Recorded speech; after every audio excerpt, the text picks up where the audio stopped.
This is fascinating. I have no idea if it's really working.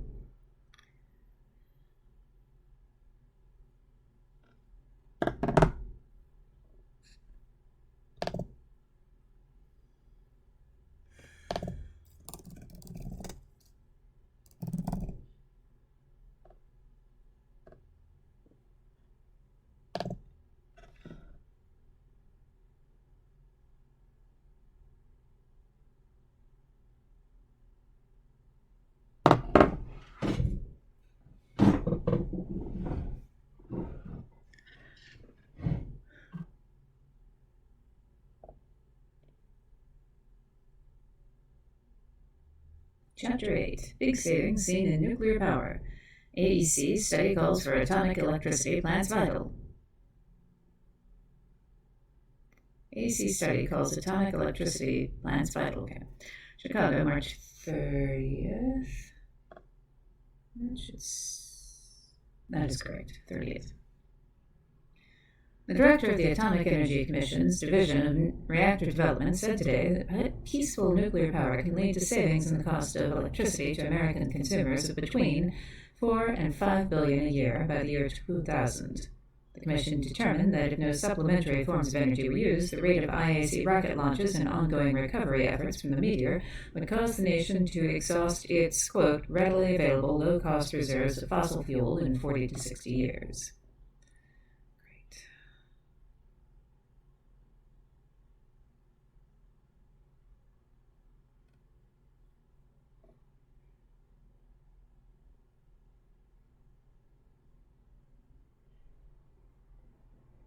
I came to moments after I hit the ground. I know this because people were still running toward me when I sat up.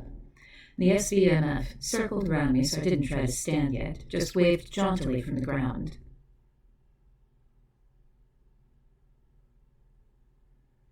Kurt was in the lead and slid to his knees in front of me, blue eyes tight with concern. Let's make that its own paragraph. How do you feel? Like a fool. This is the second time in 24 hours you've seen me on the floor here. I sat up and winked at him. Let's not make a habit of it, Rachel Guten, one of the new nav comps, jogged up. Is everything happened to your face? Just in case you're curious, I changed this, which is why I'm having to go through line by line.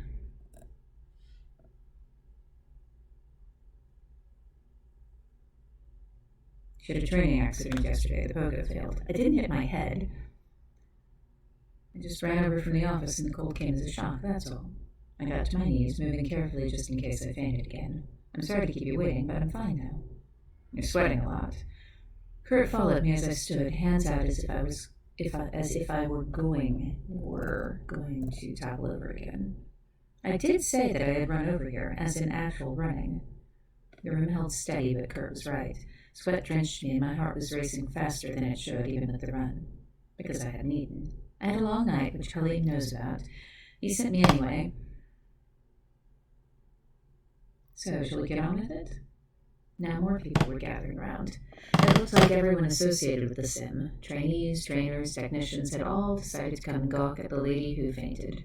The lady who had fainted. From the side of the serious mock-up where the monitoring stations were, Susanna Arlene Almeida Brandeo, which I really need to learn to say before the audiobook, came running at a jog with her medikit. Running at a jog? Really? That's nice and redundant.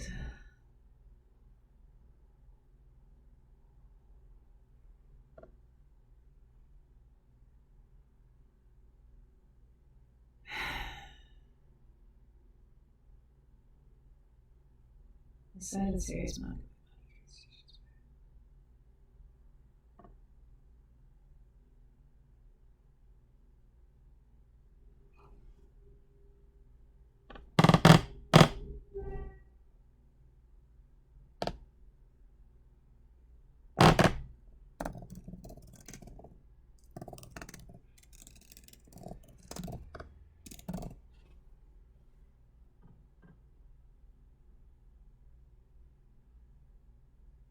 On the side of the serious mock-up where the monitoring stations were, Susanna Arlene Almeida Brandeo jogged toward me with her medic kit.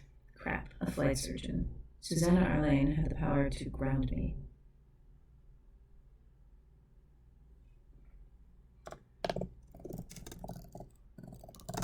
She shouted, "Kurt, get her a chair." It was a little ambiguous. Honestly, I'm fine. If I could just have a few minutes to compose myself and maybe grab something from the vending machine, I'd be good as new.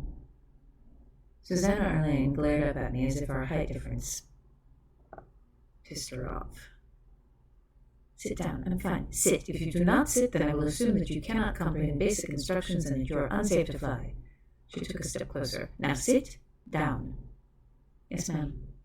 I sat in the chair that Kurt had produced. But I really am. You could be decapitated, and you would still be insisting that you are just fine. Please, I am well familiar with the ways of pilots. Do not think me an easy fool. She produced a penlight from somewhere and shone it in my eyes. When did you hit your head? That is a question. It's not. I bit my lips before I moved to a full shout. Taking a short breath, I forced a smile. May I speak to you privately for a moment? She glared at me, which, honestly, she'd never stopped doing. I liked Susanna Arlane, but her bedside manner was that of an angry terrier. She turned her glare on the men surrounding us. Hey, go! Each monkey on your own branch. Watching a half-dozen men slink away as if she were going to bite their balls off was one of the only delights of my day. I waited for a moment. If you are going to tell me that you are pregnant...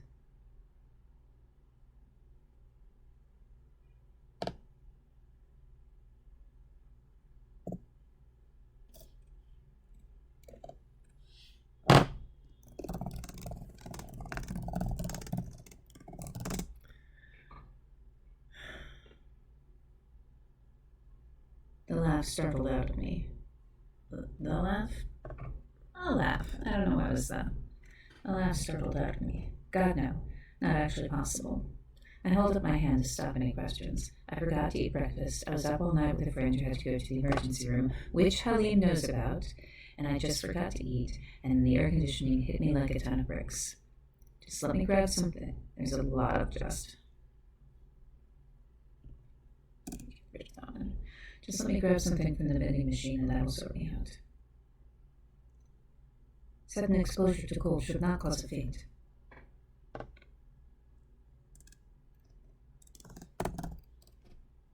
She crossed her arms and glared harder at me. When was the last time you ate?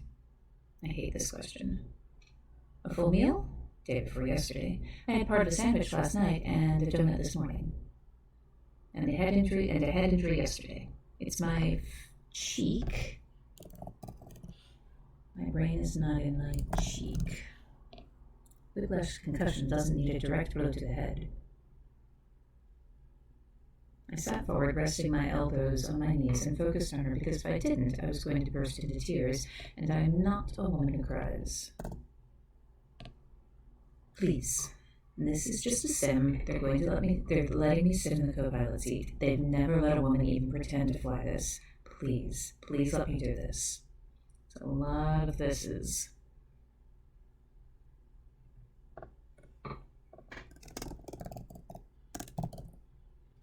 They've never let a woman even pretend to fly a serious. Please, please let me do this. She pursed her lips, then winced and looked away. No, I'm sorry. For the love of... No, because fainting out here I can explain is a temporary concern. A day off, you'll be fit. But if you faint in there, then it is that flying serious is too hard for a woman. Susanna Arlane looked back at me, and I could see every lift she had to take. Had?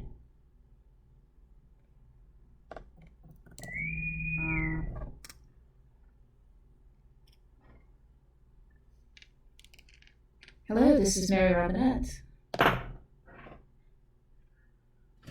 Hey, how are you? Good.